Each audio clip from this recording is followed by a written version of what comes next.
Welcome to another Scouching Live. It is May 30th, 2024. I am so excited for this episode. I know that didn't sound like it, but I really am. I'm just really bad at sharing my emotions. I am joined today by the director of scouting at Puck Preps, a musical artist under the name Poor Nameless Boy, and I like to call him the God King of Regina, Saskatchewan, and an all-around good guy, Joel Henderson. Joel, my friend, how are you today? That might be one of the best intros I've ever had. I like this. I got to dab you up, man. You know, Thursday afternoon, got to ramp into the weekend, you know? Yeah, no, I'm here. Yeah, what do you want to know? Which player do you want me to talk up? That was nice. Yeah, I mean, we've got a pretty good show. We're going to be talking a lot about WHL players for the draft. I know both of us have been cramming on those the last couple of days. We're going to be definitely going over. I'm always endlessly fascinated by your WHL draft stuff, so we're going to have to get into that a little bit because I think the people really need to understand what the hell it is that you do. But anyway, yeah, I mean, welcome to the show. It's lovely to have you. It's been a long time coming, I think. And anyway, yeah, how you been? How are things? How you doing? I'm good. Like to give some people kind of context to this. So I joined Puck Preps in 2021, right? Smack dab in the old pandemic, where they were like, "Do you want to watch hockey and work from home?" And I was like, "Do I?" So it ended up being a great fit. But the first class that I watched, because at the time hockey really wasn't happening in North America. There, a lot of the junior leagues had really kind of stopped, and so the first thing I watched was the U.S. Nationals that year, and so I got to watch that. Then Shattuck St. Mary's go on to win the national championships with Cole Iserman and Macklin Celebrini. I got to watch, against, Christian Humphreys and that group from the U.S. that made it to the final. And so it was kind of a great introduction. And then in the fall and the summer, there was a lot of events and tournaments. And so this group that we're talking about here for the NHL draft, these are the guys that I've been watching since 2021. So it's fun to see how they progressed and where I think the progression is going to come, because I've kind of got 2 years experience with them. So I just always find that fascinating. Yeah, same. I mean, I'm really curious of your thoughts on these guys because I mean, I mean, you and I chatted about some of these guys last year, and I kind of got a baseline understanding of them, and it has been interesting seeing how they've changed and evolved over the last year, or just how they shake out in this group. I mean, I would say that right now, as of today, I think a lot of people would probably agree that Berkeley Kaden, Kaden Lindstrom, Iginla, I was about to say Joe, but we're a little early on that.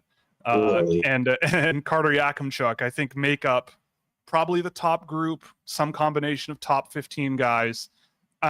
Just as a broad base to get started, where do you come down on that group? Like, I know it's a little bit different, but have at her. Yeah, I mean, so as of right now, I've got Berkeley ahead, and then I'm kind of debating Iginla and Lindstrom. And as of right now, as of today, I have Iginla ahead. So and then kind of the rest come after that. Yakimchuk's his own thing. It was really fun watching Yakimchuk last year because I was thinking in my mind, if he was in this draft, where would I have taken him, kind of thing. And he was in that mixture for probably the end of the second round, or somewhere in the second round mixture. I didn't think about it too much. But it's kind of curious to see how much he's kind of built his stock and stuff too on a Calgary team that really traded away a bunch of guys too. But as far as that top group, I mean, Berkeley Kaden, he was the number one pick in the WHL draft. He was thought to be the number one player at the time too. And I think Spokane didn't really waver. I think they targeted him pretty early. And I think he's been pretty much everything that they've wanted him to have. The concerns on Berkeley is like, is he going to be a center? Is he strong enough? Is he going to be et cetera, et cetera, et cetera? And I guess I really don't have any of those worries. The biggest thing, which I can throw like a wonderful little gift towards the Montreal Canadiens, but I think Berkeley has a lot of old Nick Suzuki in him. And so if you want to go Berkeley, if you want to be a Berkeley hater and throw all the whatever at him, then you got to really be upset at Nick Suzuki too. And that's a hard thing to do because Nick Suzuki's a dude who went in the teens and has outperformed a lot of where people thought he were. And so I think Katen's biggest thing is he's got a huge IQ. And the thing that he's worked on the most this year, beyond anything else, is setting up teammates in space. And so he's worked on the timing, the angles, the precision of his passing. He is become a master in the WHL at drawing pressure and then dishing. Oh yeah. And so there's a lot of guys in this league that, when you watch kind of that middle group in the past, this is what I absolutely loved about Nick Suzuki. And this is what I loved about Robert Thomas back in the day too. Robert Thomas had a way of drawing pressure and then making little passes that ended up being a huge difference maker. And I think Berkeley is pretty much the same. Is he as big or as strong as whatever as some of the other guys in this draft? No, but I just don't think it matters. I think Berkeley at the end of the day is probably going to be somewhere around the trajectory or maybe even a little bit better as Nick Suzuki. So, if he kind of slowly comes around and by 23, Berkeley Kaden's putting up, 30 goals and 47 assists for your team, I think that's really, really reasonable for what he could do. So I'm excited about the kid. I think his defensive, the way that he kind of postures himself, the way that he skates, I think it's all there for improvement. It's all there for NHL trajectory. Yeah, I mean, I definitely agree. I mean, that's the thing that jumped out to me about Kaden, especially this season, early in the Holinka tournament. I think that's kind of when he had a bit of a coming out party, and you definitely saw, I think he's such a great example of how, basically what you said, right? Like, just really smart, just definitely sees the ice, maps things out. And I say it all the time, a guy that I think enables everyone else on the ice to be better. And to me, that's really hard to find. And if he can do that in the NHL, then you're always going to wish you had more of those guys. And I agree. He's at the top of the list for me. And he kind of has been for a number of months in the WHL. And I think, the concerns, I mean, look, I don't think people really think that much anymore about, size on its own being like, it's not going to work because X, look at Zach Benson, right? He made the jump right to the NHL. I didn't think he looked that out of place there, but that's a guy that had a certain level of IQ and a motor. And while Kaden, I would say, doesn't really have that same sort of motor, he definitely, in my view, makes up for it with the way that he sort of anticipates the play and gets in the way. So yeah, I mean, I'm glad we agree on that, but that's a guy who I have no idea what's going to happen to him in the draft, but yeah, the Nick Suzuki thing. Yeah, he's another great example in the NHL of a guy who leads with his smarts and maybe doesn't blow you away, but always ends up on the right side of the game. And that's definitely valuable. Kaden Lindstrom. Yeah. Sorry, go ahead. Yeah. No, I was just going to, I think, and the thing is too, I think one of the things that I can bring to the table too is that Kaden has, I have no qualms with him because I've never seen him be bad.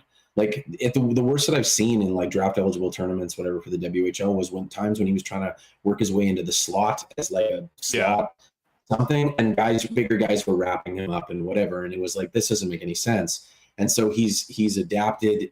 He's continually outsmarting his opponents. I mean, even on Spokane, they were such a young team. I mean, and so I've seen him be competitive defensively. He's really great at stick lifts. He's really great at getting into positioning. The biggest thing that he doesn't want to do is he doesn't want to get bogged down in the defensive zone, in the same way that I think Riley Height was the same way last year too. And so you're going to see the improvements. And I know that even, in with Spokane, the plan is next year is to round out the game. And so next year it's lower body strength, playing more defensive on the puck. It's that kind of thing. But I mean, he showed this year he can score almost at will. So that's hard to do.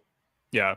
So we can move on to Kaden Lindstrom, and also someone asked about Kaden Lindstrom just now, specifically about an underrated trait of his, but we can give sort of a bird's eye view of him first. What do you see in Kaden Lindstrom? Because I know I see him a little bit differently, but in terms of the style of play, sort of similarly. But what do you see in him when you have a look at him? So in his draft eligible season for the WHL, I know this is kind of going around in a few circles, whatever. They're like, oh, he was a 3rd round pick. The biggest thing with Kaden is that I think at the time he was really undecided on if he was going NCAA or not. So I think he was 50-50 with a lot of programs, and so he dropped in the draft. So he's always been considered, a 1st round pick. And yeah, I think I had him at 13 or whatever on my board at the time. And so he's always been considered in that group. Even if he was a 3rd line player in Delta, he was a 3rd line center for quite a while. He'd move up and play the wing. But he was a centerman there too when people were, and so I think I heard someone say he wasn't a centerman until he got to the WHL. That's not true. He played center. So this is a guy that his bread and butter was he really didn't understand the cycle of the game. He really didn't understand the small minute stuff. There were so many plays that were kind of going through him and around him, whatever. But the one thing that he did do is that his snapshot was so quick and accurate off that stick that even when everything was even when everything else didn't go right, it was on his stick and over the pad on the far side. He loves to shoot far side from the left side. And this is how he was getting it. So I said, I'm like, regardless of how much he progresses, he's still going to score in that same way. And he's showing that he's doing that. And so this guy, especially from that slot area, the only guy that I've seen score from like that in the WHL was Dylan Cousins. And so he has that sense of like that slot shooter, that high slot. This year he played a lot of net front on the power play, like banging in goals, chipping in stuff, backdoor tap ins, that kind of thing too, until they moved him. So he's a player that, to me, he's a shooter. He's a shooter. He's got a very, very sneaky, accurate shot. He takes no time to set it up. It's on and off his stick. And so he plays off guys like Andrew Basha. And that team, luckily enough, is full of playmakers on the wings. And so with Lindstrom, he just, even if he's making a mistake or here and there, not really sure what he's doing, whatever, he's going to get prime opportunities to score from the slot and off the rush on 2-on-1s. And that's where he feeds. Yeah, I think generally I agree. I think he's a guy who, I know he's been playing center here and there. I don't know if that's what he'll be in the NHL. Like if I'm coaching him, I just, with me, I see such a really gifted guy for tools, you know, in terms of just the skating and his willingness to be physical, you know, combined with, I think, a pretty high-end skill level for a big guy like that. And like you said, the finishing ability is already there. The data that I've got on him is a little bit more charitable to like a dual threat offense type guy. I wouldn't say he's like a, you know, mastermind playmaker or anything, but he does, I think, funnel a lot of pucks to the net, you know, funnel a lot of pucks into scoring areas. Not a guy who takes that many bad shots, you know, from the perimeter, a guy who really sort of understands how to score. And so to me, it's like you put him with one of those, you know, give me the puck type players and I'll deal with it. And you just find, you know, either you're a guy who helps get the puck back if we shoot it and miss the net, you know, you're that type of guy. And then you can sort of play in the offensive zone a little more. I don't know if that means he's a center. I think though, a big thing with me is how he'll develop from here, right? Like what are coaches in the NHL going to see in him and how are they going to bring him along? Because I do think there is a world where he could be a center, but again, like he's a guy that I think just has a really, really strong floor as a guy who, you know, look, the NHL in the playoffs, especially, like it's chaos all the time. And he seems to be a guy who can create chaos of his own sometimes, but is also like a generator of chaos for the other team, which to me, I think stands out. So yeah, I mean, I'm a fan. It's just tricky because like, where do you pick him? I think to me, a team like Anaheim, it seems like he's the type of player they might look at, and like him and Mason McTavish on the same team, you know, like they love those sort of physical guys and all that. But I don't know, third overall might be a little bit heavy, even though I have him in that range. But yeah, I mean, would you see the sort of same prognosis out of him, or are you sort of a little bit more, maybe a little bearish on where he goes from here?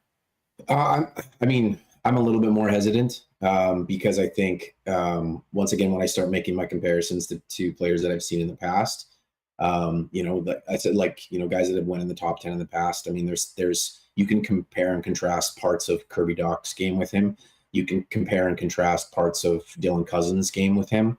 And I think largely, I think he's a little bit behind them in my assessments. And so in the ways that Dylan Cousins, you know, maybe struggled this year, in the ways that Kirby Dach has struggled in some of his ways too, I think that's going to come with Kaden too. But like you said, I'm like, those guys aren't even done. You know, they're 23 years old in the NHL, and so they've got more room to grow, hopefully. And Kaden has that as well. I think he's more of a winger too. I think he's better on the wing than he is at center. So I would say he's and purely because of how strong of a finesse possession player he can be on the wing. He's generally not trying to make plays, but as you said, like he has the physicality and the speed to get to pucks first. And then if I'm playing a game of keep away, he's one of my high picks because he knows how to sense the stick pressure, extend his reach, and then pass back to the point. And so I think as far as, I don't think he's a playmaker. Sometimes he does make some really nice plays by using all those elements, whatever, but he doesn't do it enough for me unless it's off the rush. And so in the cycle game and stuff, there's a lot of ways in the small minutiae of the game. I think his game can come a long way where he has the tools, but he really isn't experimenting enough for me in how to kind of break that down. But he's such a good play continuer, especially along the boards, because he can outmuscle and outextend and pass back to the point. And I think that's a really big thing that's going to help him in the NHL too. So I think he's versatile. Like, I think he's a guy that can thrive in the slot. I think you can put him net front on the power play too. I think he's a guy that can really use his size and strength and his finesse there too. I don't think he's a natural, I don't think he's a number one shooter on the power play. I don't think he's a number one unless it's from the slot. And I don't think he's a number one player on the power play. So I think he's a guy that mixes in somewhere, probably for me on a second line. And so there's the thing about him too is like that anything else is that if you think he's a center, then his value. Yeah. And if you think, and all the physical stuff too, and the fact that if he ends up just becoming a third liner who forechecks and is really hard to take off pucks, so he has a floor that a lot of the other guys don't have too, that keeps him in the game a little bit higher too. So I like the player. He's grown on me a lot this year. The amount of growth that he's had this year too, especially playing on such a good team that is able to kind of coach him and lead him along. I think he's played really, really well. But not only that, he's given the energy to it. Like you can see he's working, and that goes in his favor too. Well, we can change gears and go to future Calgary Flame, Iginla, and go over that. I'm interested in Iginla. I still don't know exactly what I think of him, honestly. It's been months and months of me watching him, but I don't mean that in a negative way. It's just a matter of, like, for me, what he's going to be. You know, what is he in the NHL? Where is he going to play? Where does he slot in? Because I don't know, but I'm pretty sure he will be a player. It's hard to see a route where he does not end up in the NHL doing something. But your thoughts on Iginla yourself? So I've followed, like I said, I followed him from when he was playing in the States. He was supposed to be playing for in the Rink Kelowna program, and then when it kind of shut down, they loaned him to the States, and he went and played down there on some great teams too. So he's mixed it up with a bunch of these whatever guys too. But he's just a guy that he's details. Like, he's a guy that has been training to be a pro from the time that he was, stick handling with mini sticks at 2 years old. Like, yeah, he has way more pro details than most guys do, which is the thing that has slowly come along. My hesitancy with him, at the start of the year, I kind of put him in my second round, but the things that have really moved him up for me is his willingness to be creative and try to find more shot lanes. He's gotten way stronger. He's grown a little bit, and he is moving his feet and pursuing the puck on the forecheck more than he ever has to for me. So that's what I noticed with him as well myself. Yeah. There's parts of the game that were always there with him, but it's just, the thing is like, it just feels like Tej never gets tired. Like, it just feels like he's more of an energy player, like a smart energy player for me, more than he is anything else. It's just, if you're resting, he's working, and he's going to outwork you. And if you let the puck squeeze away, he's already knowing where he's going to pass it to. He's already pivoting his hips. He's already seeing, he's a dual threat shot guy, whatever. I know he scored a lot of goals this year. I don't think that that's going to be his bread and butter. I think it's just going to be more two-way. Like, I see more Lucas Raymond, Zach Benson. It's the details of the positioning and the effort and the passing and how quick he processes the game more than it is this guy's going to be rocketing goals. Like, he's more of a, like, he has kind of more of a slingshot. I think his shot, people want to make that he's got the shot of his dad. He does not. I think Tej's shot is more of a component on how good his puck control is. That when he shoots and he picks his shots, he's picking his shot with pristine accuracy. So when he's shooting and he's scoring those goals, he's flicking it top corner. He's shooting it just above the pads on the right side. He's catching a goaltender off guard. He's always in position on the offside to shoot too. So he's shoveling pucks in net before guys can react. He's just always prepared, always ready. And I think I underestimated that part of his game going into this year for the NHL. I knew he was going to succeed. I mean, Tej was on my board for the WHL draft at 5, I think 5th overall. And I had people really questioning if he should have went that high or whatever. He ended up going at 9. There was some politics at play there too, but he's a guy that he has not disappointed. And so it's like, I don't know. I know we throw around these certain things where people are like, sometimes I roll my eyes when they're like captain material, leadership. Yeah. Like, this is captain material Yeah, leadership. Like yeah, this is what it looks like. Like he just doesn't take shifts off. He brings everyone else into the fold. He does not succeed on his own. He's not a one-on-one player. He doesn't deep guys out of his shorts and attack one-on-one. Usually when he does, to me, he fails.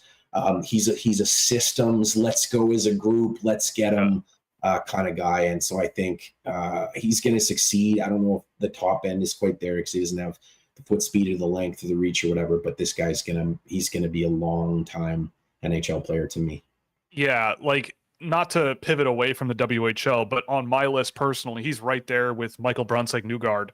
And I think those two guys kind of not the same style of play, but that same vibe of good off puck play, just a really intense player.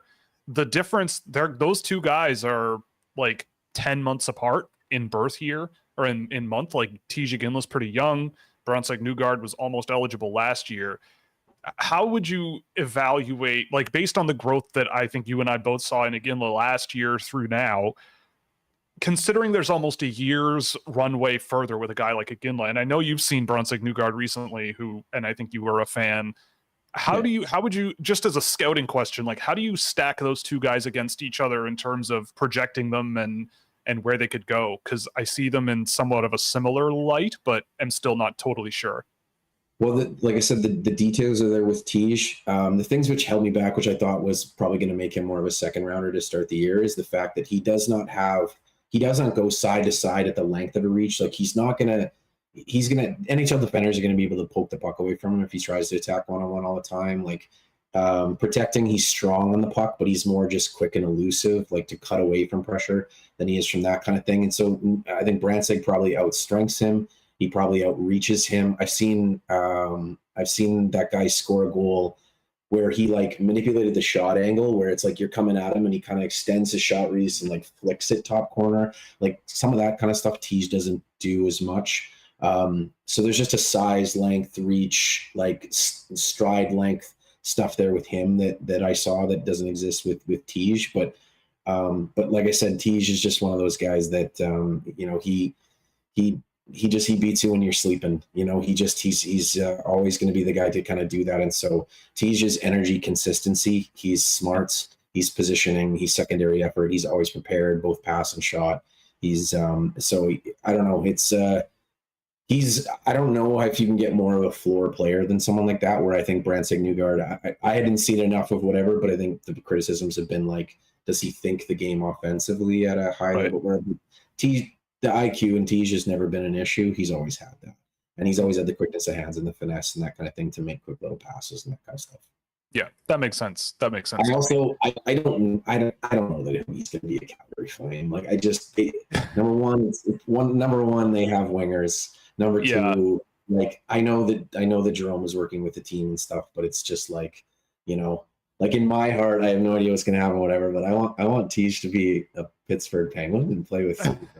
Like I want that to be a photo. But but at the end of the day, I think whatever happens, it happens. But I just think like my praise for Tej, even from 2021, is just like if he tries one thing one way and it doesn't work, he's going to try something else and then try something else and come at you and come at you and come at you. Like it's so hard not to like Tej Iginla. It is. So you got to be easy to like him. You got to be a certain type of person to not enjoy what Tej Iginla brings to the table. Even if he's on an NHL third line, like at some time with rotating lines, whoever's on the third line is like, yes. Yeah, like, they're you don't mind. playing with a guy like that. Yeah, like he's the Brian Rust guy, like just the guy. I don't know how to explain it. But I think like I won't be surprised when Tej is putting up like 25 goals, 40 assists, whatever. In the NHL. Not at all. I think that's. We can move on to Carter Yakimchuk, who, I mean, working his way up many lists in the last little while. I am on the record as not being the biggest Carter Yakimchuk guy many times over. Where do you come down on Yakimchuk? Because I know you take 10 people who have seen him, you'll probably get 5 different opinions, and some of them much more intense than others. I don't know. Where are you coming down on him? Because I find him strange. So you and I talked about this, and I love these comparables. Like I love the like, which player is he? Is he this or this? And I have my gigantic wide range on Yeah. this Yeah. because for me, my starting point was an ex-Calgary hitman who had a blast of a slap shot and really kind of made his way based on his size. That wasn't ever foot speed. That wasn't whatever. In Michael Stone, and Michael Stone was a former Calgary hitman who made his way into the NHL and played for a long time based upon the strength of his shot and based on his smarts. I think Yakimchuk is a lot further ahead of where Michael Stone is and has a higher ceiling than that. And then on the other spectrum, I had someone early this season say to me, they're like, "What if he's Brent Burns?" And I was like, "Well, Well, I mean, what if he's Brent Burns?" And yeah. so so the thing about Carter Yakimchuk, which I love, the thing that I absolutely love about him is that people talk about the foot speed and the defense and those sort of things, and there's a lot of that stuff which is actually like legitimate concerns. But when you get him the shot on the point, when you get him into those moments where he's able to curl in off the power play, he's able to step in off the point, he dissects shooting lanes, and he has the power in a slap shot and a power in his wrist shot to project to be a goal scorer from the point on the power play in the NHL. Like, throw away the other side, which is like, this could be the detriment of this. Like, the reason you're drafting Carter Yakimchuk is to potentially one day be the shooter on your top power play. Like, he has that kind of potential. To me, anyways, I actually really love. I've seen him really, really like. It's like he's really looking for that shot angle, so he can dip wide, he can kind of maneuver a guy, he can make a fake move in, and then really snipe that far post. He can blast slap shots too. So there is an upside to his game, and he is a smart player. But there is deficiencies there where you go like, is the benefit worth the headache on the other side? Because he takes some cross-checking penalties because he's not kind of moving his feet to always stay in front of guys. He's letting guys slip behind him, on the penalty kill or 5-on-5. His defensive rush stuff needs a lot of work too. So he's a guy that to me is just very, very boom or bust. But he's got a sense of like, if he's better right now at the all areas than Michael Stone, then he can still play a significant amount of games in the NHL.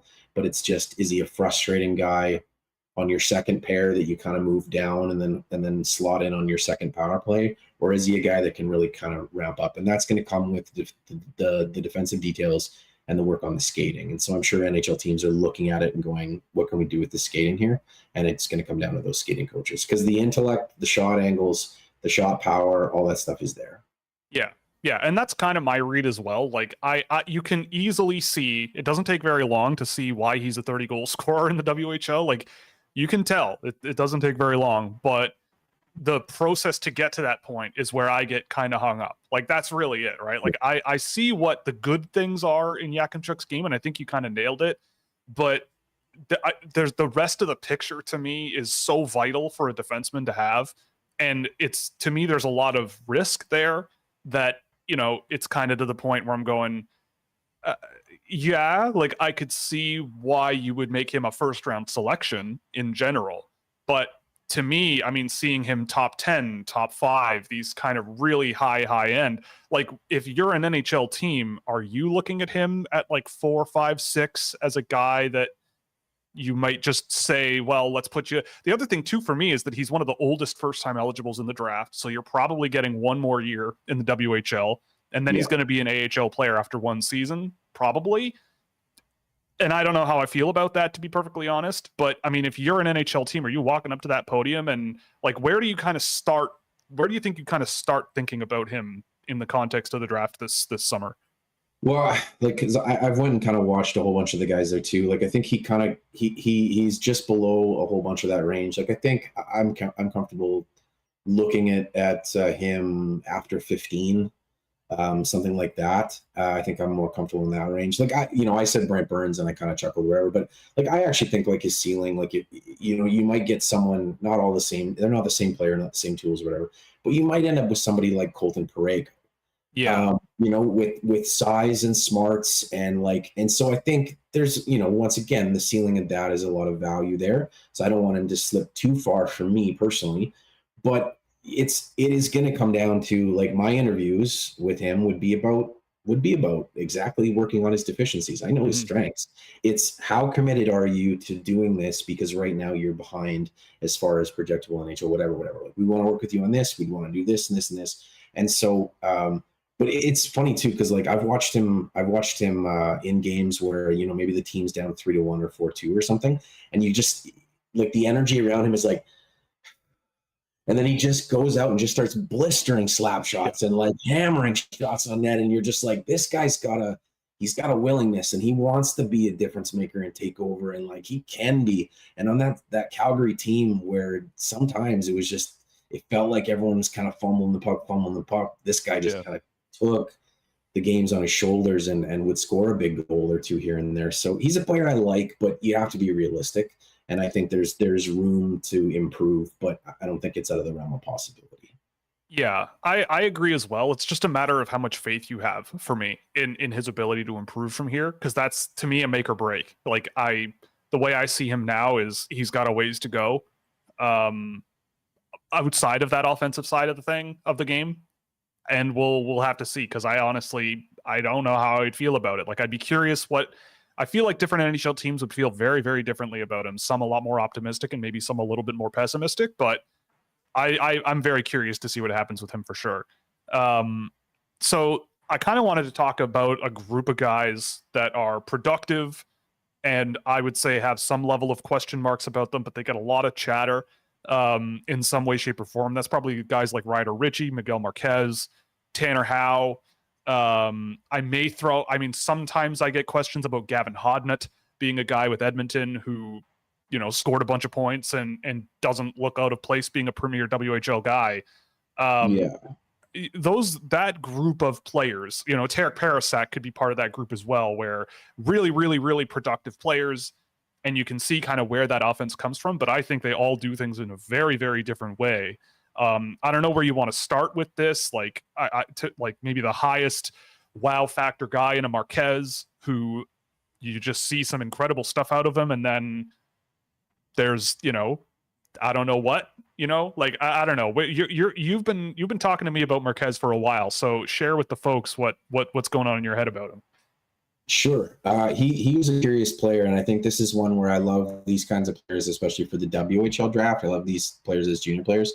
Marquez, even though the draft was delayed that year, he was smaller, and so he still had a lot of room to grow. He played on a line with at U17 Delta with Jordan Gavin, who has his draft year next year, and Thomas Mercick, who is a great player in Medicine Hat.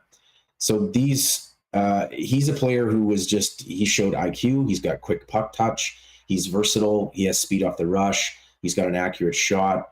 There's so many of these things where, like, he projects talent-wise, IQ, whatever, in these same realms as everybody else.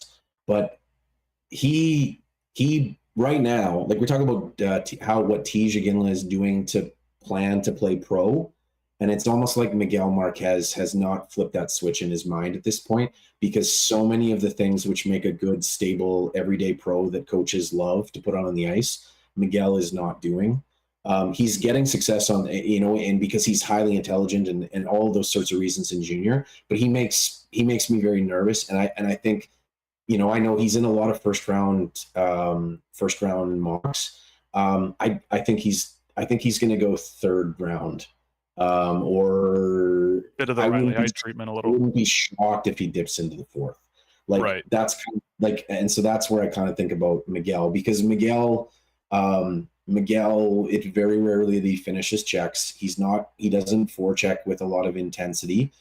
He leaves the zone early from the defensive zone in same ways that Zimmer did last year, and everyone wondered why he wasn't a first rounder. Really good players. It's just, the thing is he's got the IQ, he's got the shot IQ, he's got the teamwork, he's got some of the grit, and, like, you know, he'll like quietly slash an ankle in the corner. And like he's a pest, but like to his detriment sometimes too, like quite a lot. So he's got to really embrace what it means to be a pro, to create, how to take a physicality, lean into it, finish checks along the boards, win puck battles along the boards, cycle the puck. There's a lot of stuff that he just He is not looking. He just never wants to be touched. And so players like that, you know, you either project them to be top 6 guys and stable guys there, or do they ever get even a chance in the NHL? And I would say that he's showing way more signs of the latter than he is the former for me. And this is a player that I had 3rd overall on my WHL board going into the year because of all of those things. He's improved a ton this year. There's a lot of stuff with him. I wouldn't be surprised if maybe we saw a trade in the next year or two, that Miguel was moving into another program. I wouldn't be surprised if he slipped quite a bit further than what people think on him.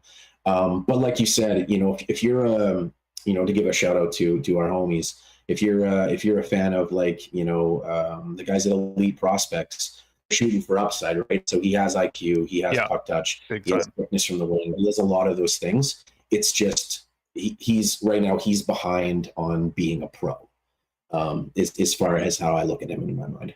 Yeah, I would agree. I think a lot of that I agree with. He's a guy who I think I had a lot higher earlier in the year, and the more I saw him, the more I saw more of what you're talking about, where, you know, I think he went through a really hot stretch in the middle of the year where you definitely saw the puck going in a lot, and he was driving a lot of those results himself, and you go, okay, like, this guy's a serious player. But again, it's all about details and really thinking about what the NHL is like relative to these leagues. And I look at him and go, I think there's work to be done, but the thing, you know, it's like I said earlier, the Riley Hay treatment, where it's like the talent itself is not the problem. It's just a matter of, like, it's going to be up to the player to then go from here and learn the habits and learn what, you know, get what coaches need out of them. And on the flip side of that coin, to me, in a way, is I see a lot of that kind of thing in Ryder Ritchie, who's a player who I think brings a lot of those. You know, he's not the intense forechecker kind of player, but to me, he's a very smart, tactical guy who I think brings a lot to the table that may not wow you in terms of, in my opinion, like his skill level or his skating or his shot quality or all of these things. But the way his game kind of comes together, I think, is pretty interesting with regards to just how settled he looks and how every single shift he just seems to be involved in play. What are your thoughts on Ritchie? Because he's been kind of up and down for me all year. But I honestly can't really project him to the NHL. I don't really know. But he's kind of in a similar range for me as Marquez, but for very different reasons. Yeah. So here's a player who's grown a lot physically in the last number of years too. Like, he was a smaller player in his draft year. So he's grown a lot. I think I don't know if I think he's bigger than his dad was. So when you, to me, with Ryder Ritchie, I compare and contrast what he looks like playing for Hockey Canada in a U17 or a U18 jersey, as compared to what he looks like in PA. And in PA, or I guess I should say with Team Canada, Ryder Ritchie is playing with guys that are really, really smart, strong play drivers, and he can kind of slip to secondary space because he's a smart shooter.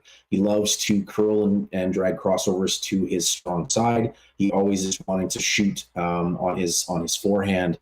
And he's really good at protecting the puck along the boards too. So he's a solid cycle player down low. And he likes to, you know, if you're drawing your eye towards the other side, he tries to get open on the back door. He tries to tip in pucks on the backside, really kind of be a bit more of a grinder. I see a lot of Tanner Pearson in Ryder Ritchie's game. That's kind of my stable of where my head is at. I think this is a guy that can be, once again, a really good middle six forward in the NHL if he kind of gets there.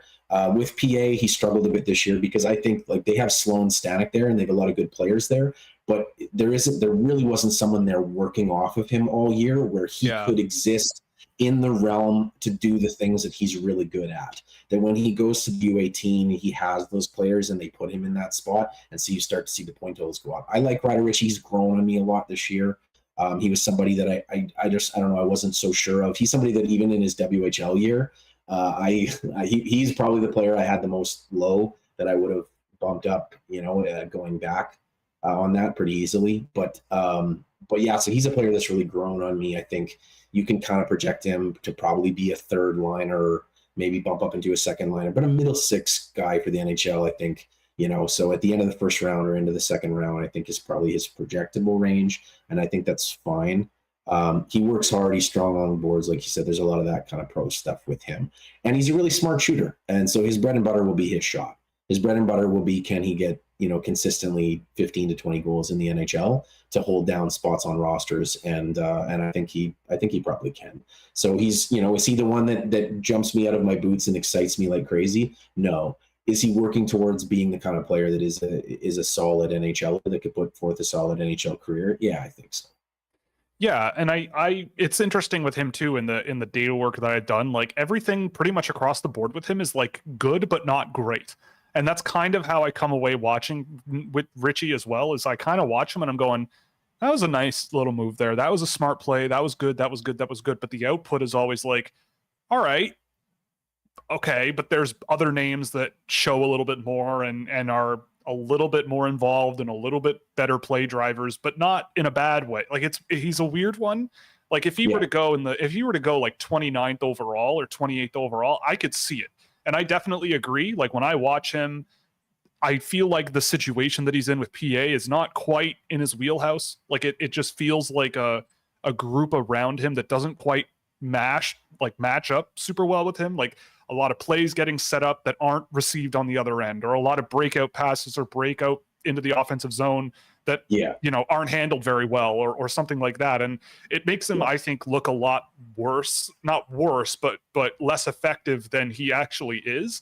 And again, he's this kind of guy where in this draft where it's like, yeah, if he goes 27, 28, I see it. But if, I could also see him being that number 2 guy on your list, right? It's like, well, we really like this guy, but Richie's kind of 2 or 3 for us. And then he just kind of slips down a little bit and just, so it's going to be interesting. He's going to be an interesting one because I've heard a lot of good things about him, but like behind the scenes from people who have worked with him, skills coaches and all that stuff, who love him, and think that there's a lot of headroom there with him too. So if NHL teams see it the same way, then good for them, right? Like I'd be very curious to see how he goes. He's a player that I have ranked in my second round, but I wouldn't be upset, if my team drafted him a little bit high and then sort of said, all right, but he's also quite young for the draft class, and you just leave him, let him develop and get a little quicker, a little stronger, a little bit all that. And I think there could be something there. Yeah, he's not a one-on-one rusher. He's not a guy that's burning the ice. He's not a guy that's setting the pace. What he's looking to do, which is the thing that he doesn't get to do as much in whatever, is he's looking to get in secondary shot space. If you're driving the play, he's trying to find his way through the zone where he's ready to receive a pass and shoot. He's trying to slip backdoor on the cycle. He's trying to be strong on the puck below the goal line, and drag to his forehand. He's trying to do a lot of that stuff. So that's why I kind of like, Tanner Pearson, to me, it's just like, what are the strengths, what are the weaknesses? And that's kind of how Tanner Pearson has been a stable NHL player for a lot of years. He's not the guy burning up the ice. He's not the guy always the F1 on the forecheck. He's not the whatever. But what he is doing is he's getting to smart spots. He's thinking his way well through the game, and he's making it count when he gets to shoot. And Ryder Ritchie has a good shot. Yeah, I mean, I think that makes a lot of sense to me. I want to pivot to a couple of defensemen who have been popping up on draft lists, and then I want to get into the WHL draft side of things a little bit, because I'm fascinated. But the guys that I think come up a lot for me, at least, Taryn Smith, Charlie Ellick, and Harrison Brunicky, all over the map, right? Like for me, yes. You told me the other day, you said, Taryn Smith and Charlie Ellick probably should be examined again. So I took another look at those guys, and I think Taryn Smith, I saw a little bit more of kind of what you're talking about and all of that stuff. But let's start there, because Taryn Smith, I think, is the most intriguing player of that group. But what do you see in Taryn Smith that kind of puts him in sort of that maybe second, third round range, at least for me? I don't know about you. Yeah, I think I'll probably have Taryn Smith for a second round range, wherever I have them. Taryn, Charlie, and then Harrison. So once again, I'm going to be the Pierre McGuire. I'm going to go back to the draft here. So Taryn was playing on the Saskatoon Blazers. He was playing on a really strong team. He was really focusing on, he had a long stride. He was big. He was strong. He could cover a lot of ground. He had a really hard slap shot that he didn't use enough. And he just mostly focused on outlet passing, like long outlet passes. He would take a little bit longer to kind of survey what was going on. He would, if he was going back to retrieve a puck that was maybe at his own blue line, instead of grabbing the puck and curling heavy and processing on the fly, he would grab the puck and he would fade, and he would look and he would look, and then he might hammer a really long stretch pass to some guys. So he's a guy that it was just You got to work on the efficiency, you got to work on the whatever. But as far as like toe drags, little slick moves, slap shot, the size, the power, everything was there for him. And then I think the thing that people kind of miss, and it's why Taryn really wasn't a high guy on most people's radars, is that he didn't play a lot last year. He got hurt. He only played 8 games last season. And so this is a player where like this is his rookie year in the WHL, like by all accounts. Like he played 8 games. And so he's played so much better than I thought he was going to be. He's so much more impactful on the Everett side. He's more confident on the puck. He's stronger. He's shooting in moments that he is. He's not a guy in my mind that is constantly like, once again, I say like, if you want to play keep away, he can make a move to make a pass or make a move to drive into lane to shoot. He's not sequencing like 6 or 7 highlight things together, but he can make enough space to do the thing that he wants to do. The player that I think about him a lot in is Yusuf Valimaki. I think because he's intriguing. I don't think he's ever going to be a top line guy, but I could see Terrence Smith as a top 4 NHLer one day. I think he can play a bottom pair pretty easily. He's got the size, the defense. He's really good at he's really great at separating with his stick. There's a lot of kind of stuff where it's like, and so to me, if I'm a team and Terrence Smith slips into the 3rd round, I'm pretty happy getting a Terrence Smith in, the middle of the 3rd round. I'm pretty ecstatic because I think that's a good NHL player in my program who can play a bunch of games. He's curious. I don't have the same ceiling on a guy like him, but I just think the floor is really high, and I think that he's really outperformed this season where I thought he was going to be. So I think he's a guy that next season, depending, I mean, they've probably got a Landon DuPont coming in there too. So I'm curious to see how that shakes up things within the Everett system. But Terrence Smith, I think, will be a point per game defenseman in the WHL and kind of move forward. I like him a lot, and I think he has more upside offensively than both Harrison and Charlie, and so that's kind of what bumps him ahead of those guys for me. Yeah, so on that note, like with Charlie Ellick, that's a guy who it seems like might be going in the 1st round at this rate. I think you and I would both agree that that's a little bit hasty, perhaps. But I mean, how do you weigh the allure of a player who is really wired the way that he's wired, right? Like, I get it. Like, I think on the ice, the results right now are not great, in my opinion. And the data backs that up for me. But I think the things that people value on the draft side of things are how he's wired to play. And we did get a question about him and how his defense projects to the NHL. And I think that's going to, like, the problem for me, for Ellick, is that the defending itself is very mean oriented. Like, I want to be a mean guy oriented, which is not always effective. And then even if he does create a turnover and get control of the puck, doing something with it is scary a lot of the time for me. Like the decision making, he's a little bit lackadaisical with his passing and can cause turnovers in really bad spots. And so I don't know how you evaluate or project that moving forward, but to me, that's a major issue or a series of issues that to me make 1st round a little bit nutty, but you can't really change the fact that he's wired to be really physical and really intense and really mean. So how would you sort of weigh that in the realm of an NHL draft pick? Yeah. So like Charlie was probably the best, if not like one of the best skaters in his draft year too. He was out skating pretty much everybody, and that was how he solved pressure. Like Charlie's, I think, a great example for me about thinking about junior players progressing, which is I always ask my question: how do they deal with pressure? How are they dealing with pressure? How do they solve pressure? Do they pass out of it? Are they able to manipulate the passing angle? Are they able to protect? Are they able to circle away? And how do they deal with pressure? And Charlie always just skated his way out of it. And so like when guys were pressuring him at junior and he had the time and space, he had the stick length, he had the skate length where he could just skate his way out of pressure. But when guys closed on him, he sometimes struggled. And I was like, I think he's going to probably continue to struggle like that in the WHL. And he has. Like, it's not a thing that is the easiest thing for him. So when I think of Charlie, in the same way that I think about him before, he's got a strong shot. And he can sneak in on the back door and really like hammer a puck when he kind of does that in the offensive zone. And Charlie's also a guy that when things weren't going his way offensively, especially in his rookie year, he really started to work specifically on his rush defense. So when you talk about that meanness, he's gotten meaner, and I actually really like that he's gotten meaner. It's a great thing to add to his game. Like sometimes when guys are trying to beat him wide, he can close that gap and hammer them along the boards. Yeah. And I love that about him. Like those are things that he's added to his game in the last couple of years that I think is just such a great thing to his game.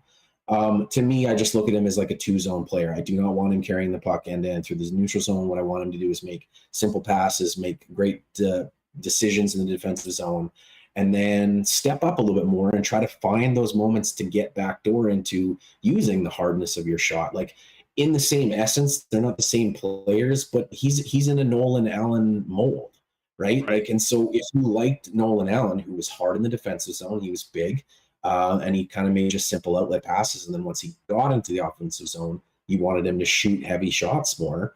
This is kind of what, he's kind of that mold of what we're talking about. I think Nolan Allen was maybe even a little bit better than Charlie is now. But I think Charlie's one of those guys that is same with Nolan Allen. It's like, can you project him to play NHL minutes and to play on the PK and do that sort of thing? Like, I think he's got that. He's got the skating. He's got the physicality. He's got all those things. But comparing and contrasting with Terrence Smith, I think there's maybe a bit more upside there as far as the offensive stuff. So I like Charlie. I think he's one of those guys that's probably going to go somewhere in the second round, I think. And he's probably going to play, X amount of NHL games. And so if that's what you want at that point, and you want another defense in the system that focuses on that stuff, and you want to work on the rest of the stuff on how to get better, then I think Charlie's a good option there. So, and then to close that little discussion out, a lot of people seem to be talking a lot about Harrison Brunicky, especially after his under 18. The way you talk about Brunicky, I think wraps it up really, really well to me based on how I've seen him. So give us like the skinny on that guy, because I think people are coming away from the U18s where he did do, I think, quite well. But I think I'd be curious, or I think people would be curious about you, because I think you've been watching him for quite a while now. Yeah, and so the thing that is in my mind about Harrison Brunicky is two things. He is one of the most improved players from this draft class, from where he was drafted, because he has leaned into his strengths, which is his skating. He can skate, and he's always been one of the best skaters. The reason, in my opinion, that he dropped in the draft is because he was just turning over pucks on outlets all of the time.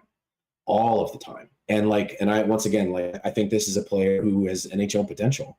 But when he was in junior, he's just throwing away pucks in U18. And it was a pretty serious problem. And so what do you do with those players? It's like, what is he good at? He's an amazing skater. And so how do you leverage that? Well, you work on the angling defensively, which he's done. You work on the gap control, which he's done. You work on the physicality down low in order to seal and kind of close guys off, which he's done.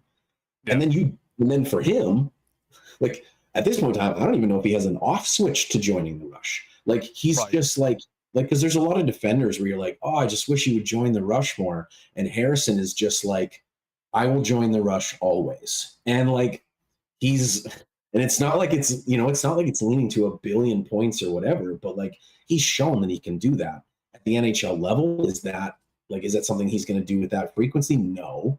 And then in the defensive zone too, I think he still kind of struggles with his outlets and kind of too. So a lot of the stuff that he does is really just slamming pucks along the boards to try to get it up to the forward or get it out of the zone. He's not really picking apart guys all the time with like an insane efficiency in order to make his outlets.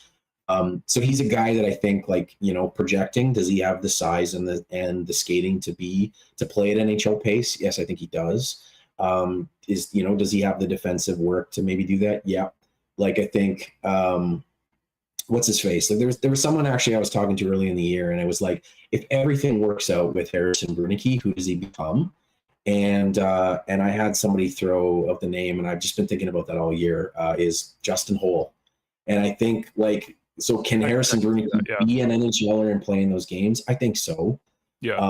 Is there, and then you just have to weigh the risks and the whatever for him, because like you said, at the U18s, he's really leaning into his growth defensively and then his just mobility, which is what he should be doing, in my opinion. But he still has a long way to come as far as the passing decisions, outlet, and those kind of things to get onto the level of some of the guys who are really top whatever guys. I wouldn't take Brunicky in the first round. That's me. I wouldn't do that. I wouldn't do that. I near the end of the second, could you convince me? Like maybe. If I get him in the third, I think that's a fun swing. Top of the third kind of thing. He might come in maybe somewhere around that for me personally. Mm-hmm. But like you just see the upside or whatever. Like but I've heard comparisons from people of like Thomas Harley, and I've heard all sorts of things. And like I just no. I don't see that at all. And so I think Harrison, I think if he wants to carve out a career in the NHLer, I think it's just going to be coming from the defensive zone, and it's going to come from killing penalties. And it's the fact that he can skate and be big and powerful with the bunch of them. And so is he a guy that might end up playing for, 5 NHL teams by the time he's done and being shipped around a little bit, but still getting jobs because of how big and strong and skatey he is? I think so. And so good on him. Like he's a player that has really, really improved. But I still question a lot of the tactical decisions. I question a lot of those kinds of things from a top end thing. But I think he probably projects to be a bottom pair defenseman in the NHL. I think a 6, 7, 8, a guy that maybe is in another lineup for me. But if he continues to work on that stuff, he could be in an everyday NHL for a while. And I think the Justin Hull comparison is very apt, I think, because also look at Justin Hull's career, right? Like he was drafted in the second round, didn't get signed.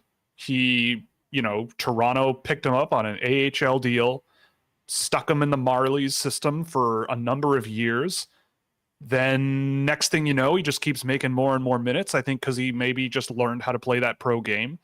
And with Brunicky, like I think that there could be a similar trajectory there. I don't see why not. But yeah, I do think though that like when I look at him with Brunicky, I go, oh, your defensive game has improved a lot, and you jump up in the rush always. So those are the two things that I think has changed for him. Everything else has been about a steady progression. And so if I'm Kamloops and I'm their coach, that's what I'm hoping to see out of a player. Those are the improvements I'm hoping to see. But I always compare and contrast. Like take a Harrison Brunicky and take somebody that a lot of people thought really high of too from the last number of years, Kaden Price. At this point in time, who would I rather have as a prospect? Would I rather have a Brunicky or a Kaden Price? Kaden Price really succeeded with the U18s. He's had a really nice complimentary season. Do I think Kaden Price is on his way to be a full-time top pair NHL? No, like he's got still a lot of work to do. And I think they're maybe in that same conversation. And Price I think he was a third rounder. So something like that. So before we change gears to the WHL draft, we should do some advertising reads, but I'm going to turn it over to you because you are also here to shamelessly promote yourself and your career. So Joel, take it away. Say what you need, take your time, do what you need to do. Go nuts. Are you a fan of hockey prospects? Do you like the game of hockey? Yes. Well, do I have a website for you? No, it's so if you, honestly, Puck Preps is one of the best resources out there if you are interested in NCAA, the next generation of hockey. We've got people in every region doing some amazing work. Like I said, I have a write-up from 2021 on Macklin Celebrini when I talked about this guy needs to be number 1 on the list. And if I was in a draft, I don't know if there's anybody that I'd draft over him, right? So we've got these resources a few years. You can see the progression of these players. You can come in and debate it. You can read and go, I don't see this, or I totally see this. But go to Puck Preps. We've got game reports and tournament reports and scouting reports and projections on if they're going to go the OHL or USHL, all this sort of stuff. So if you are really, really a prospect nerd, you got to be signing up to Puck Preps.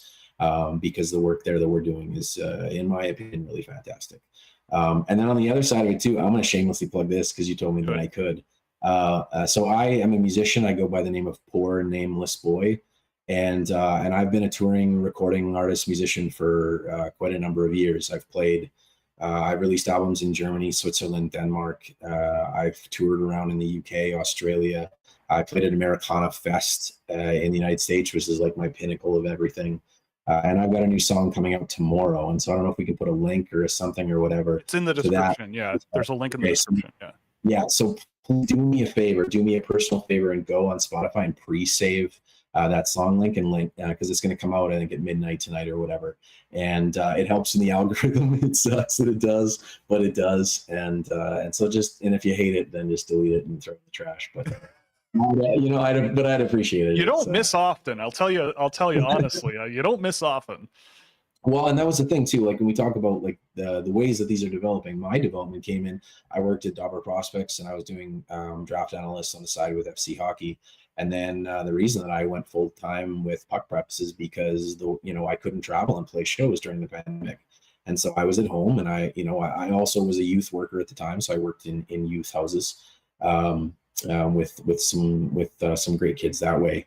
And so I had a lot of time on my hands, and so we really took this passion that was the watching prospects, and we just we took it to 14, 15, 16, U15, 14, U18. So so that's kind of where that came. And so music is something that I'm hoping to kind of get back into a little bit more here too, but it's always been a balance of the two. Yeah. Well, yeah. I mean, I've already done what you asked me to do, so I'm good. Yeah, I'm excited. I've got it. You can go to Puck Reps and read Will's reports on some of these players that Oh man, it's so fun to like once you get into this length, it's like you fall in love with the potential of players, and like they don't even make the USHL. Like you fall in love with players, and then they become like a mediocre, it's like, it's so fun because you just end up becoming champions. So to me, how I think about this draft class is not I'm so smart, I need to really figure out this draft class. I'm very much like my kids, like these are like celebrating, like, and so it's I'm just excited for them. I'm on draft day. I'm going to be so excited to see which kids get drafted in the 5th to 7th round, where I'm like, oh, good for you. Yeah. And so that's where my heart's at right now. Yeah, it's been a pleasure with Puck Preps, to be perfectly honest. Doing the USA National stuff was a ton of fun. That just was so much fun. It's been a riot, so it's well worth the subscription.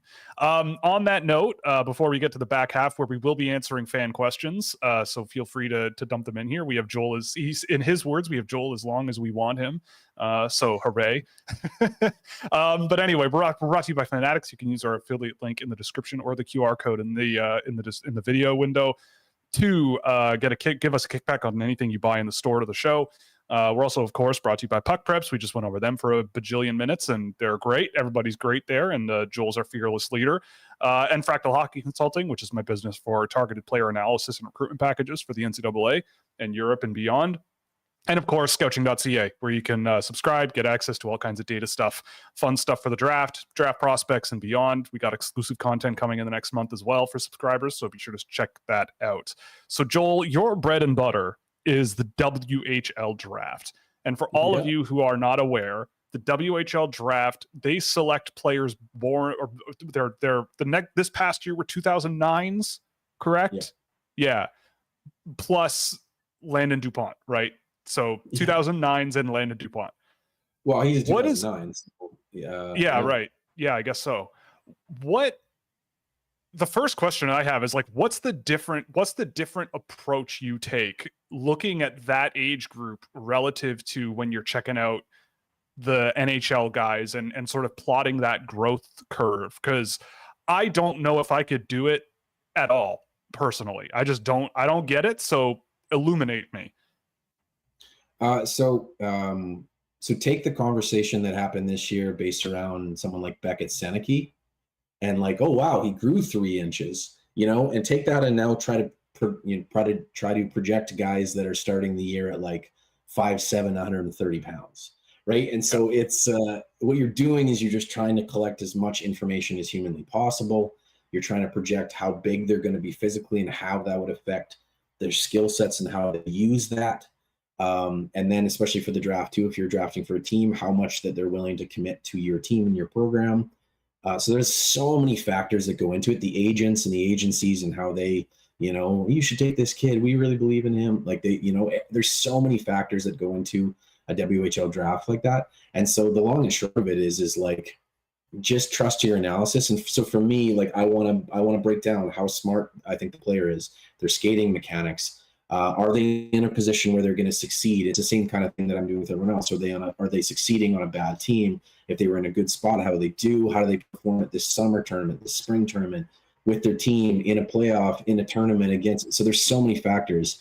So I combat by watching as much as a human can watch, Right. and that's my goal. And so, like, parents will come up to me and they're like, I don't know if you've ever seen my son play. And I go, I've seen your son play 45 times. Like, and so it's so, you know, and sometimes they're like, oh, really? And I'm like, I saw him play here and here and here and here. Like, I know how your son plays hockey. What would you like? You know? And so, but so it's just been really fun to me to kind of watch and to see some of the politics behind some of the stuff that happened in junior hockey. But also, like, people have to remember that they do get drafted a year earlier in the WHL than they do from the O or the Q. And so they have an extra year to kind of see that physical growth.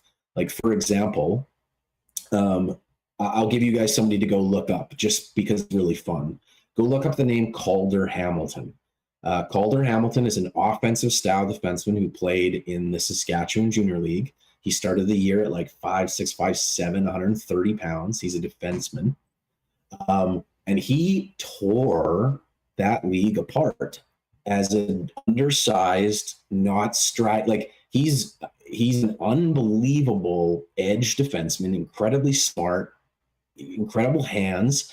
And then you go like, oh, he's 5'7", 130 pounds. Wait till you watch him catch a guy trying to enter the zone with his head down, because he's shoulder to shoulder aggressive steps up against players that are like three times the size of him.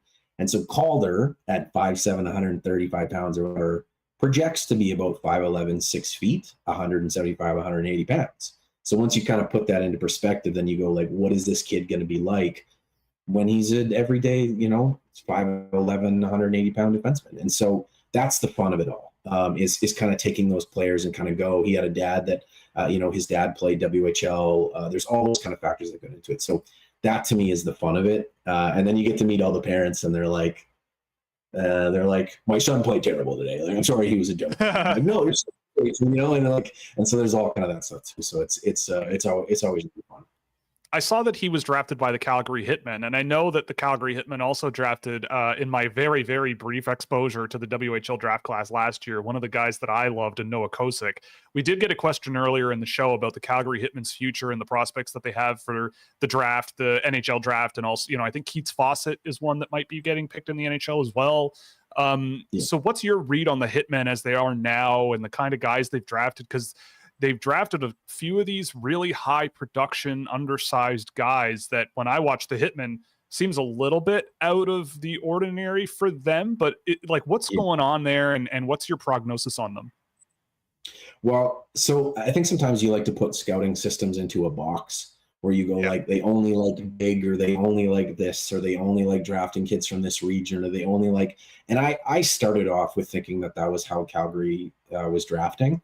And they're probably the team that has changed my mind most of all. I think Calgary is just not afraid to take a kid that they like in a spot that they like him. And so they'll take, like, you know, Wyatt Pizarczyk, and they'll take, what's his face as well. There's another guy that was really reproductive, rookie 07 for them this year. Why is his name eluding me? But so they'll take kind of here, there, everywhere for players. They still like the long, stridey, get into the forecheck, play heavy kids, but like, they're not afraid to really take anybody. Actually, like, Calgary Hitmen's scouting service, and you know, tip of the cap to their head scout there. But I think they're kind of building a fun program. It would have been more fun if Noah went.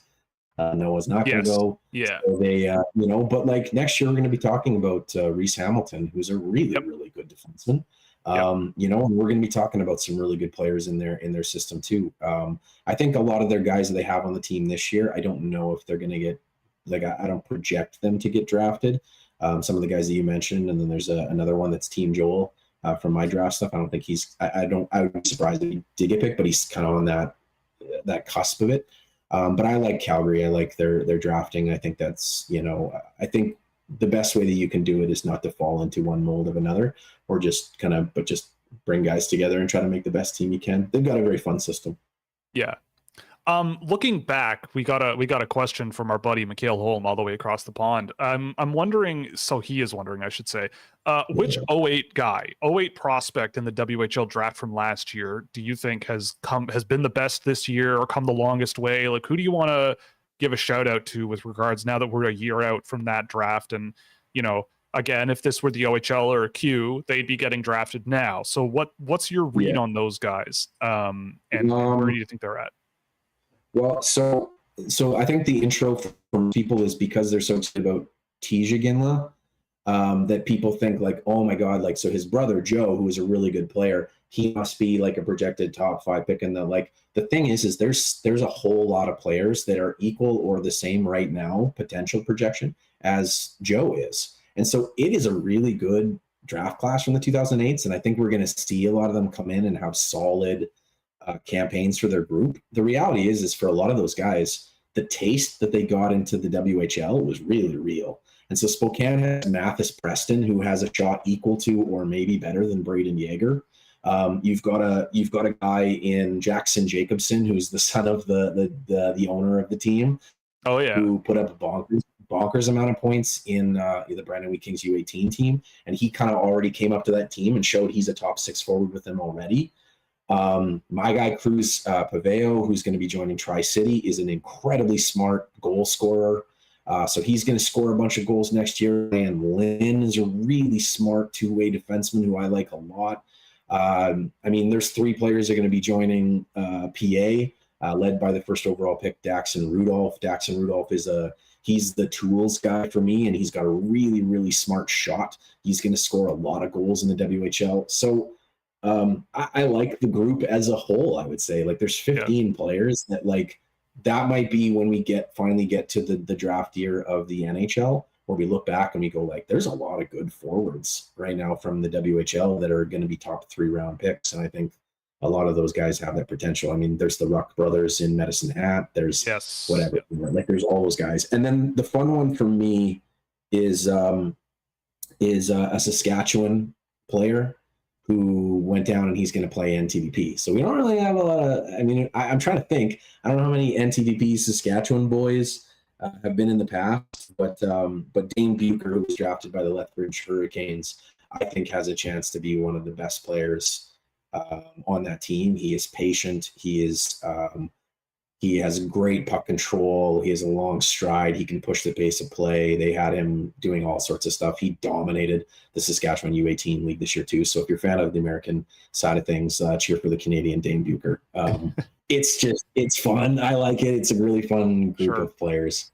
So let's change gears on that then a little bit before we get back into the WHL draft stuff. But like, what about the NHL draft? Like later on, we talked about a lot of the guys probably going in the first 2-3 rounds. If you're there and the GM points at you 6th, 7th round, like where are you looking first? Like Gavin Hodnett maybe, or I don't know. There's a lot of them, I think, were directions you could go, but where are you looking first? Let me pull up my board, because there's a lot of these guys where I do think that they're going to be kind of in those ranges. I think there's a couple of really fun projects that I quite like. Like if we dip over to the BCHL, Luke Ashton is a really fun. Oh yeah. Like someone like that. There's another guy that I'll give a shout out to just because Saskatchewan. I'm wondering if a team is going to take like a Matthew Blaircom in a 7th round, whatever. The guy that I think this year, to be honest with you, the guy that I think that I don't know, maybe it's because he's listed 5'9". I think he's a little bit bigger than that. But the guy that I think that hasn't really got his due, that if he slides, I'd be willing to take a big swing on the 5 to 7 is Diego Buttazzoni. Buttazzoni, he's got an interesting kind of pathway. As far as the WHL, he was drafted by Medicine Hat and then ends up getting traded basically right away over to Portland. And he kind of plays in a system where he defers the puck right away. But like, go watch some highlights of Diego Buttazzoni. That guy can hammer a slap shot. He's very smart. He's got lots of puck control. He is beating guys to plays on the ice off puck. He's learning a lot of the things that Portland's really good at, which is teaching the details of the game. And he's been way more committed, I think, to the program than I wondered if he would be. But like his details in the play, I think, are getting really, really, really good. So Diego Buttazzoni is one that I would throw a pick at and just kind of see where it goes from there. But I like that player a lot. Yeah, I mean, I'll have to. I haven't seen him in a really long time. I've been meaning to, and I've just been procrastinating because that's what I do. But good to know. On the topic of the WHL, I think all his puck stuff is a lot. So yeah.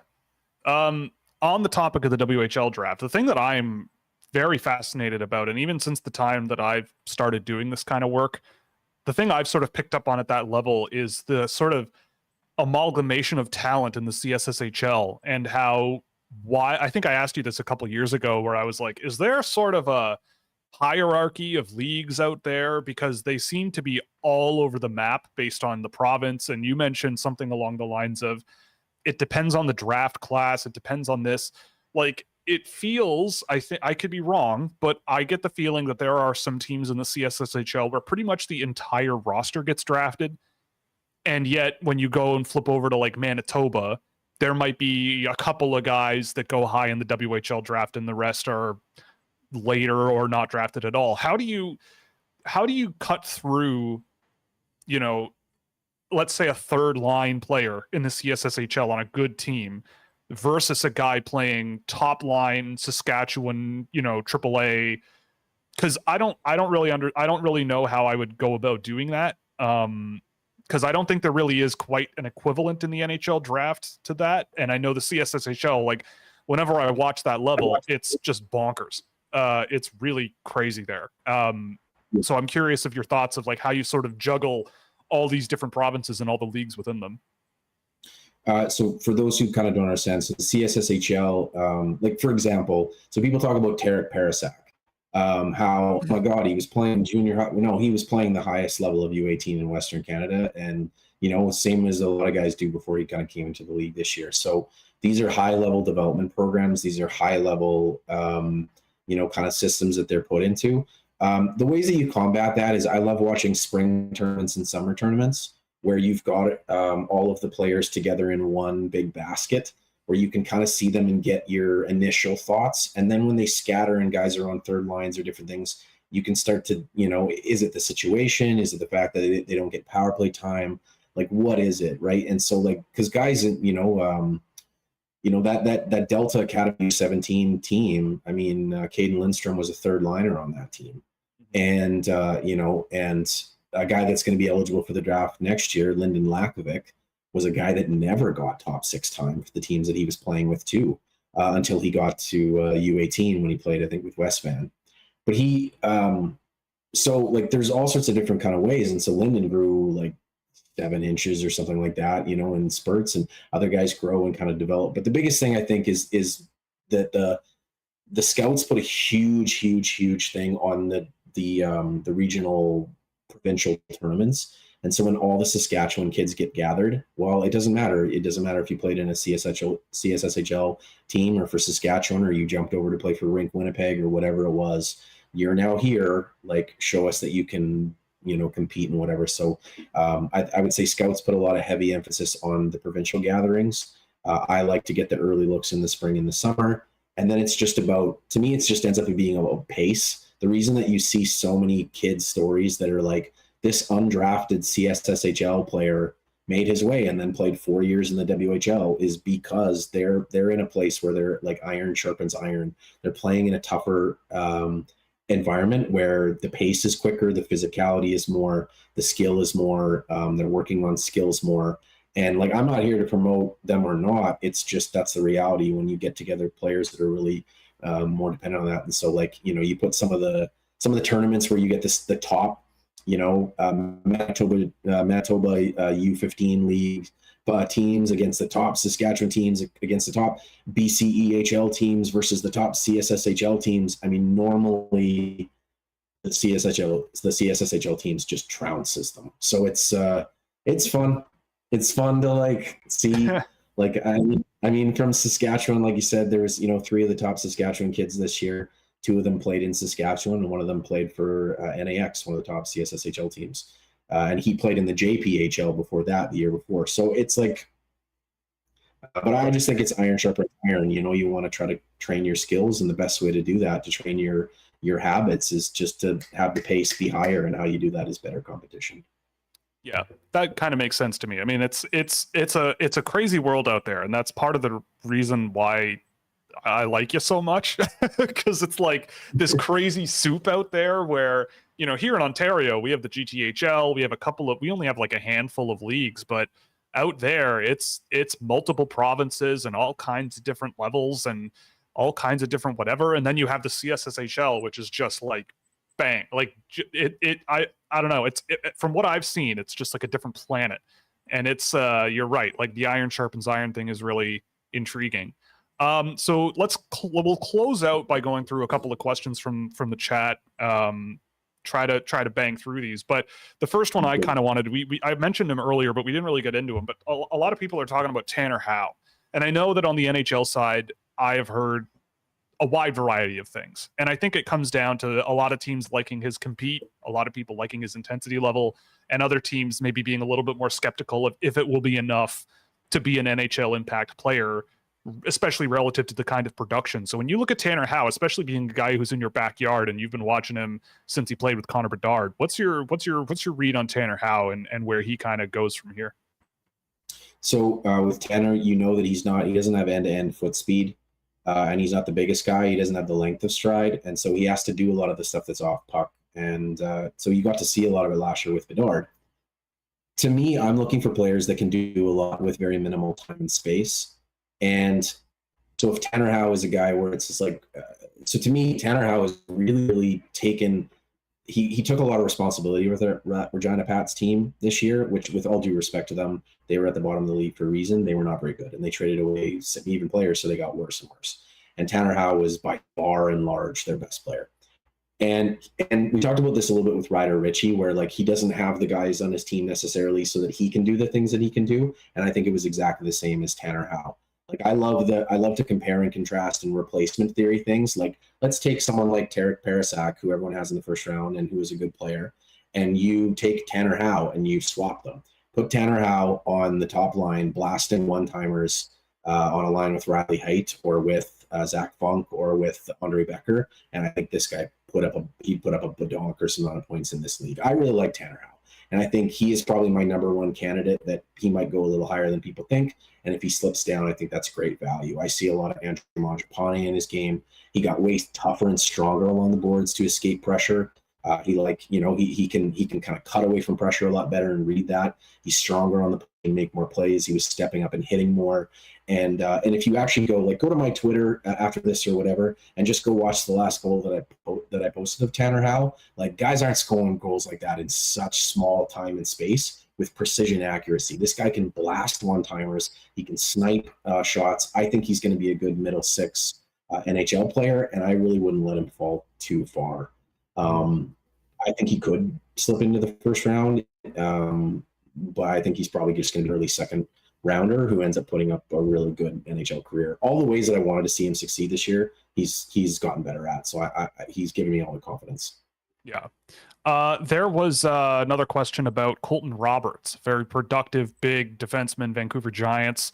I've seen him here or there. I honestly, relative to the rest of the WHL class, I haven't seen as much of him. You probably have seen a lot more. So what's the deal with Colton Roberts, and where do you sort of see him going from here? He's a smart player. He's a strong player. I think if you watch the top prospects game, he stepped up into a play and made a really nice lateral pass in the zone. He can kind of do those sorts of stuff. I think he got a lot of buzz at the start of the year because he was putting up some points, and I really thought that was going to start to fall back, and it did. He's a guy that has a lot of things that could project to play pro, but as far as my certainty with him, he's kind of fallen behind some of the other guys. I think he's still listed somewhere in the late 30s on Central Scouting, which would put him as a late second. That's pretty high for me still. I to be honest, I might be late 4 into the 5, and he might not be a guy that personally for me that I want him on my team, but he's just got a lot of like potentially projectable stuff, but I think there is still a lot to work on. But he's a guy I think that was really productive early in the year, and then as the year went on, people went, and there's a little bit more to work on than they thought. But he's really smart, and he takes care of the puck, and he can really have an effect on a power play too. So so there's a lot there to work with. I would say, like, he's a guy that he's a project, but one that has a lot of upside. Mm-hmm. So another question we got is comparing two smaller offensive leaning guys who I think both of them have flaws that could really affect their outcomes in Andrew Crystal and Tarek Parasak. So this year, there's a lot of talk about Parasak. How does he stack up to a guy like Crystal? I mean, I know what I would think here. I think Crystal brings the skill level and a level of creativity that I don't think Parasak quite has, but I think Parasak's off puck play is a lot of where he sort of makes his bread. If you had to compare those two guys, who I think there are holes you can poke through in their game and leverage and put them all over your draft board based on how you think about it, but those two guys, how do you think they stack up? So in a simplistic form, based on kind of people talk about how do you project to the NHL, to me, you need one of two things. You need speed. You need speed to be able to shake pressure and move into the zone and really create space that way. Or you need strength. You need strength to protect, and you need strength to be a puck protector on the outside and make sure that you can extend possessions by waiting and being able to fend off physical pressure before you can make a pass. And Tarek really doesn't have either of those. And so it's a really tough projection. But on the other side of it, I would say Tarek is about as smart and about as sure-handed as a player can be. And so he is so divisive to me because he's the enemy of a boomer bust, in my opinion, because he does not right now, he doesn't have the skating to play at pace for the WHL, the NHL. I don't think he has the strength, and I don't think he doesn't have the speed, or he doesn't have the strength. And so he exists on, and this is why I make a comparison between, Tanner Howe and Tarek Parasak, is because if you swapped them, if you put Tarek Parasak on the Regina Pats, I think he would have scored less points than Tanner Howe had this year by I don't know, but he would have scored less, in my opinion. And this is a player that I really quite like. I like Parasak, and I hope that he really succeeds. I hope that I think his game is going to be about being stronger. I think if he gets stronger, if he gets it to be able to protect the puck, he gets a little bit more Mark Stone in his game, where he's not the fastest guy, but he makes smart decisions. He can maneuver plays. Like, Parasak is one of those guys where if he sees a shot opening, when he sees like a little point, he can shoot for that and he can snipe it. Like, he's one of those guys that catches you off guard. He's a guy that you can't sleep on because he's always doing something smart. And so he complements, like you said, one of your favorite players in this draft was Becker, somebody that I think drives a lot of possession two ways. And I think he's going to get drafted this year too. Yep. But one of my guys for the last number of years has been Zach Funk. And so putting on a line with those guys and then being rotated up to play on a line with Riley Heidt. I mean, he doesn't have to drive the possession. He doesn't have to drive the possession through the neutral zone. He can be a bumper passer through the neutral zone. He does not have to really be the guy, the shooter on the power play. He can just exist in that complementary role and do it about as well as a guy can do it. So for me, if in 10 years from now you did a documentary on all the scouting rooms and what they thought about Tarek Parasak, that might be my number one watched thing, because to me, it's like I said, it's huge boom, huge bust. Does he score 80 points in the NHL, or does he get washed out ECHL? I think both are to me, it's about wide of a range as you can. And so for a guy gearing onto this player, for example, I think people talk about he's such a great PK player. It's because he's smart. He intercepts passes. He understands shot lanes. He understands those sorts of things. But once he intercepts that passing lane and he tries to go, well, defense catch up to him and they squash him out along the boards. You don't see end-to-end breakaways from Tarek Parasak all the time unless he has a huge amount of space. So he's just so incredibly smart, and he can make so many things work.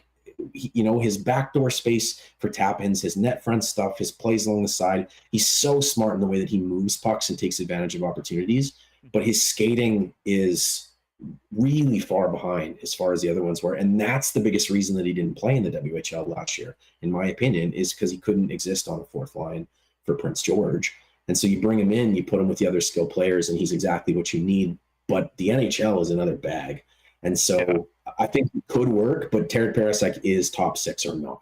He's either a top 6 player in the NHL or he's not. And I think based on that range of certainty, I think takes him out of the first round, could take him out of the second round. I think Tarek might even be a third round pick for teams. Like, don't shoot the messenger, but like that's where I, if he squeezes into that second round, I get it. But if he's a third rounder, I get it. Yeah. There's a lot of, like, to me, a lot of the same kind of feelings that I had. I think not that the question itself was bad or anything. It's just, I think the more interesting discussion is how he stacks up to a guy like Jordan Dumais from a couple of years ago playing in Quebec, where small, not very quick, got some skill, can shoot the puck. Also a pretty smart player. You can see why he produces so much at junior. But thinking about how much of a different animal the NHL is, like with Crystal, to me, I think the skill level and just the creativity and the way he stitches a play together and like dreams up these, multiple pass options and all these kinds of things all at once, I think that's kind of where he separates himself from those two guys. But to me, the guys like Parasek and Dumais are the ones where I'm like, yeah, like I could see them being productive everywhere except once the NHL hits. It's that, you're like, the way you summarized it, I think was perfect, where he's a pretty good penalty killer, but when he causes those turnovers, what happens then? And I feel like in the NHL, that's where things kind of get a little bit snuffed out. And I would agree on that. So, I mean, with Crystal, like the guy that I'm happy that he got an NHL contract now in Gabriel Stutz. But Stutz was basically driving the puck up the ice. And then Andrew Crystal was almost like able to kind of really create out of nothing. Like, Andrew Crystal can create himself individually in small pockets and small areas incredibly well. Like, Andrew Crystal is always that guy that he's like a Johnny Gaudreau. You can't leave that short side or that back of your head open because he might bank it off of it in the net. Like, he's that guy. And like to the fun of hockey. But beyond that, I think Parasek has that in his game, but he doesn't have that. He doesn't have that one-on-one. Now watch me make something out of nothing in the same way that Crystal does too. So, but I think they exist in the same realm of players, right? So Crystal was another one where he's boom or bust, right? And so I like Crystal more than I like Parasek. So we'll see. If Parasek ends up going 50 in the draft, I get it. If he goes, 79 in the draft, I get that too. So we also got a question asking about Jordan Gavin. Now, I know you're very familiar with Jordan. I personally am not as familiar as you would be. So I want to let's think about briefly before we go next year for the NHL draft, because Gavin is a guy who will be there next year. How do you think the WHL draft group, since you've been watching these guys for the last number of years, how do you think this group stacks up next year? Maybe lead the way with Jordan Gavin, but if there's any others, whether they're CSSHL right now or wherever, or already in the dub, like what's going on in your mind thinking about next year's draft? Granted, this year's draft hasn't happened yet, but take it away. Well, I'm just always excited about the guys that were late birthdays, because I think this is a really great group of late birthdays to filter into things, right? You've got Jordan Gavin, Roger McQueen, Malcolm Spence, some kids from the NTDP program. What's his face? Who's the big time defenseman? But yeah, one of their best defensemen from there. One of their like top 9 forwards. There's a really good group of guys that are going to be top 3 round picks next year in North America, and so I love filtering that in. And I think Jordan is another one who projects to be a top 3 round guy. Jordan, I think, exists in the same realm and the same questions right now that Miguel Marquez does. He's not. He's all detail and he's all on puck. Jordan has a good shot. I think he's working on using that a little bit more. He's just an incredible timed passer. He can spot open lanes and time his passing like crazy.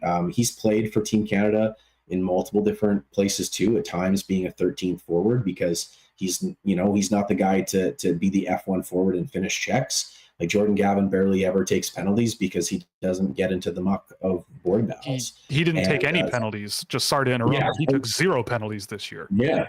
And so that's because he's not wrestling for space net front. He's not wrestling for space along the boards. He is fishing pucks out of your feet, right?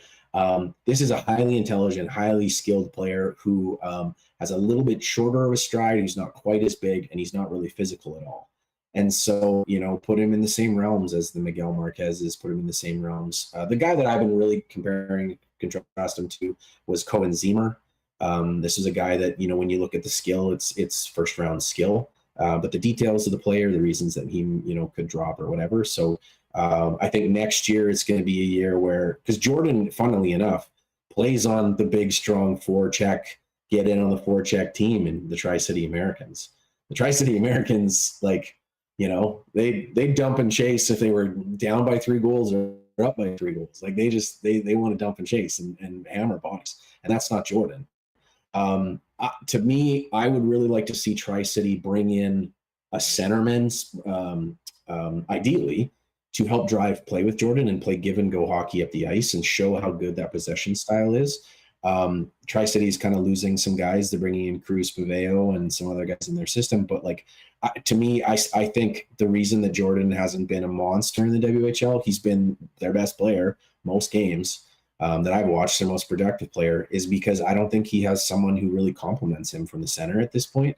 They've got good players there, and like Jake Sloan and Parker Bell and some other guys, and Max Curran, who've been good, but he is a let's work together, give and go style possession forward. Let's carry into the zone, whatever. So for me, if I'm projecting Jordan Gavin, I want to see him finishing more checks. I want to see him, getting into the grime of it in along the boards, learning how to play when players are right off his back. He's a guy that when pressure comes, he's like Matt Savoy. When pressure comes, he passes before pressure gets there. He already understands his passing able. He's a team style possession player. So I really like Jordan. I really like Roger McQueen. I really like Malcolm Spence. So all those guys. It's gonna be a fun late 06 group.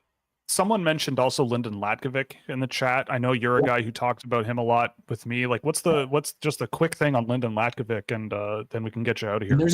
There's another guy in the OHL too. I can't put my finger on it. That's a late 06. That's really good. I think, Will, any thoughts? Is there a... I don't know. I feel like I've seen him on TV recently. I don't know. Yeah. Is it? Yeah, anyways. Maybe.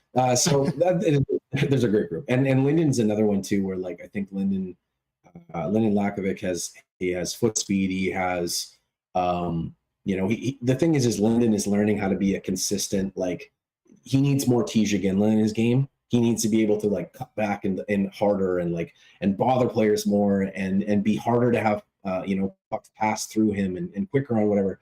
So he's going to have an interesting trajectory there too. But Moose Jaw is going to lose so many players. Yeah. So so I think I would say that Lyndon needs to just continue to work on pro details, quicker to pucks, quicker to transition, harder to play against without the puck, because he's got some size, he's got skating, he's got electrifying thing. I think he'll be a top 3 round pick, but this is a guy that has potential to be a top 15 player in the draft. But he at this point in time, he's probably a second or third. Yeah. Gotcha. And last thing for the day, and I'm only doing this because it's Mikhail and he's a good boy. He's wondering about a specific 08, and that's Cooper Williams this past season with Calgary. If you've seen much of him, what's the update on him relative to last year? Yeah. So for context, Mikhail and I used to talk about it. And I roped him in, and I had him watching a lot of the 08s last year. And one of the guys that I was showing him was Cooper Williams, because I thought the world of this player.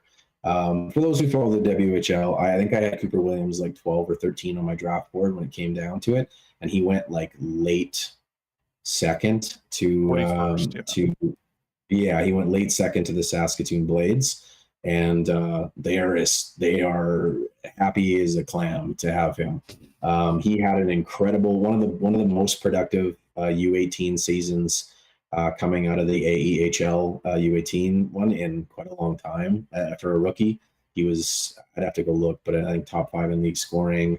He's incredibly smart. He's got size. He's got an accurate wrist shot. He can play off puck. He's a dual threat player. I'm really excited for this kid. The fact that Saskatoon got him at the end of the second round, I think is something that people are going to be like, wow. So I'm excited to see him transition to a new version of whatever the Saskatoon Blades are going to be next year too. Yeah, I love Saskatoon. I have faith. They're always a great team, great program, fun to watch.